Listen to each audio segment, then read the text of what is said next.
দেখো ক্লাস 8 এ আমার ভাই বোনেরা তোমাদের চাপ বলয় ও বায়ু প্রবাহ থেকে যে 5টি সাজেশন দেখিয়ে দিচ্ছি, এই 5টি সাজেশন 5 নাম্বারের ভালো করে প্র্যাকটিস করো।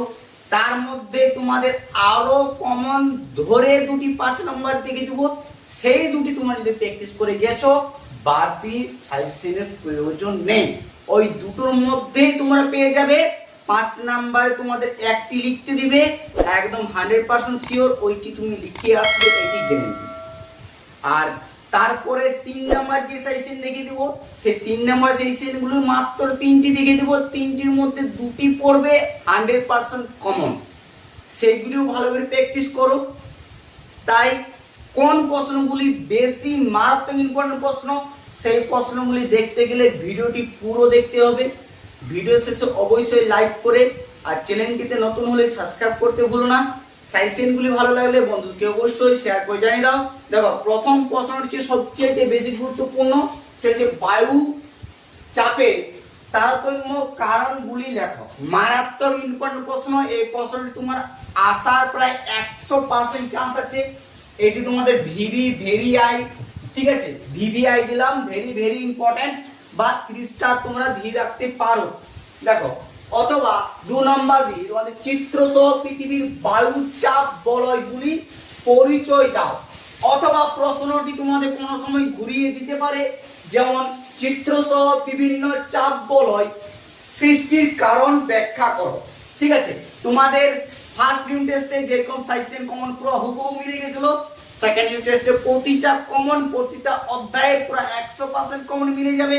তাই প্রতিটা সাজেশন ভিডিও ভালো করে প্র্যাকটিস করো, কারণ হাতে তো তোমাদের সময় খুবই কম। তোমাদের প্রতিটি অধ্যায় পরিবেশ বিজ্ঞান, অঙ্ক, বাংলা, ইতিহাস, ভূগোল part two part suggestion video ছাড়া আছে, সেগুলো তুমি যদি না দেখে থাকো আমার ডেসক্রিপশনে লিংক দেওয়া আছে, সেখান থেকে দেখে দিতে পারো, বা প্লে লিস্টে গিয়ে প্রতিটা ভিডিও ভালো করে প্র্যাকটিস করে নাও, হাতে খুবই সময় কম। দেখো পরবর্তী সাজেশন হচ্ছে আয়ন বায়ু কাকে বলে, এর শ্রেণী বিভাগ করো এবং বৈশিষ্ট্যগুলি আলোচনা করো। এই 3টি তোমাদের মারাত্মক ইম্পর্টেন্ট প্রশ্ন। আরো দুটি প্রশ্ন দেখে দিচ্ছি, ভালো করে দেখে নাও, আর প্রতিটা খাতায় প্র্যাকটিস করো, নোট করো, এখন থেকে শুরু করে দাও, হাতে সময় খুবই কম তোমাদের।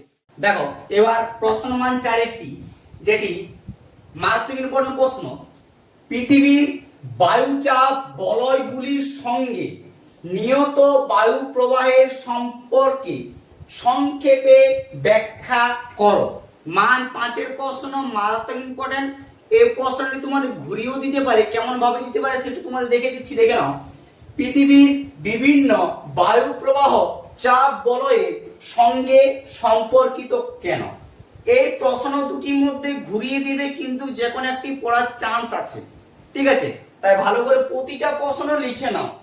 দেখো এবার 5 নম্বরের প্রশ্নটি দেখে নাও ভালো করে। এটি তোমাদের এই অধ্যায়ের শেষ প্রশ্ন, আর এই 5টির মধ্যে তোমাদের কমন আসতে চলেছে একদম গ্যারান্টি। 1 নম্বরের প্রশ্নটি আর 3 নম্বর প্রশ্নটি তোমাদের সবচেয়ে বেশি ইম্পর্টেন্ট, তার মধ্যে আরো বেশি গুরুত্বপূর্ণ প্রথম প্রশ্নটি 1 নম্বরের। 5 নম্বরটি ভালো করে প্র্যাকটিস করে না, কোনো কারণবশত যদি প্রশ্ন আলাদা দিয়ে দেয় তাও মিস হবে না, ঠিক আছে? দেখো পশ্চিমা বায়ু কাকে বলে, এর শ্রেণী বিভাগ এবং বৈশিষ্ট্য আলোচনা করো, অথবা একটি এক্সট্রা করে রাখো কারণবশত। ঠিক আছে, একটা পার্থক্য দিলাম, আয়ন বায়ু, পশ্চিমা বায়ু এবং মেরু বায়ুর মধ্যে পার্থক্য। এইগুলি যেমন খুশি তোমাদের ঘুরে দিতে পারে, হয় আয়ন বায়ু পশ্চিমা বায়ু দিয়ে দিতে পারে, অথবা পশ্চিমা বায়ু মেরু বায়ু দিয়ে দিতে পারে, অথবা 3টি বায়ুই তোমাদের একসঙ্গে দিয়ে দিতে পারে, যে পার্থক্য লেখো। এরকম ভাবে তোমাদের যে কোনো ঘুরিয়ে ফিরে পার্থক্য দেওয়ার প্রায় 100% চান্স আছে। তাই এই 5টি প্রশ্ন তোমরা ভালো করে প্র্যাকটিস করে 5টির মধ্যে তোমাদের দুটা পেতে চলেছো। দুটোর মধ্যে তোমরা একটি লিখে আসবে, তোমরা খুঁজে পাবা না যে কোনটা লিখবো আর কোনটা ছাড়বো, দুটোর মধ্যে দুটোই কমন পেয়ে যাবে, এটি শিওর। দেখো এবার তোমার মান 3-এর মাত্র 3টি সাজেশন লিখে দিচ্ছি, এই 3টির মধ্যে একটি তোমাদের পড়ার প্রায় 100% চান্স আছে, সেটা হচ্ছে মেঘ বৃষ্টি অধ্যায় থেকে। এখান থেকে মাত্র 3টি দিচ্ছি 3 নম্বরে, এই 3টি ভালো করে প্র্যাকটিস করো। দেখো প্রথম ইম্পর্টেন্ট হচ্ছে আপেক্ষিক আর্দ্রতা, এটি তোমাদের টিকাও দিয়ে দিতে পারে, বা বৈশিষ্ট্য আলোচনা করতে এরকম ভাবে ঘুরিয়ে দিতে পারে। মেয়ারটা হচ্ছে তোমরা টিকাটা করে রাখো, টিকাটা করে রাখলেই তোমাদের কমন পেয়ে যাবে। নেক্সট হচ্ছে প্রতিবর্ত ঢাল বা অনুবর্ত ঢালের মধ্যে পার্থক্য, অথবা শিশির ও কুয়াশার মধ্যে পার্থক্য। এই দুটোর মধ্যে যে কোনো একটি দিবে, কিন্তু দিতে চলেছে, এটি নিশ্চিন্তে থাকো।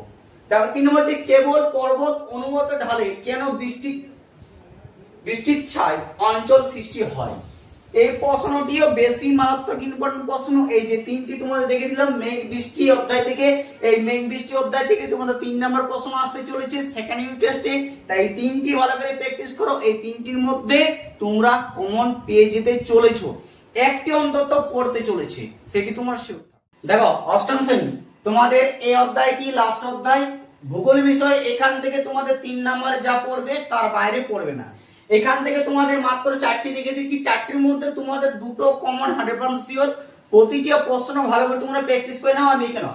দেখো প্রথম প্রশ্ন হচ্ছে আমাজন নদীর মোহনায় বদ্বীপ সৃষ্টি হয়নি কেন। এটি মারাত্মক ইম্পর্টেন্ট প্রশ্ন এবং ভেরি ভেরি ইম্পর্টেন্ট। এটি তোমাদের পরীক্ষা ধরো 100% কমন মিলে যেতে পারে, ঠিক আছে। 2 নম্বর প্রশ্ন হচ্ছে দেখো লা প্লাটা নদী সম্পর্কে আলোচনা করে। এটিও মারাত্মক ইম্পর্টেন্ট প্রশ্ন তোমার সেকেন্ড ইউনিট টেস্টের জন্য। 3 নম্বর পেজটি আরো বেশি গুরুত্বপূর্ণ হতে চলেছে তোমাদের। দেখো নিরক্ষীয় চিরহরিৎ বা সেলভা অরণ্য সম্পর্কে আলোচনা করো। এটি প্রশ্নমান 3 এবং মারাত্মক ইম্পর্টেন্ট প্রশ্ন, ঠিক আছে। দেখো লাস্ট হচ্ছে পম্পাস অঞ্চলকে দক্ষিণ আমেরিকার শস্য ভান্ডার বলা হয় কেন।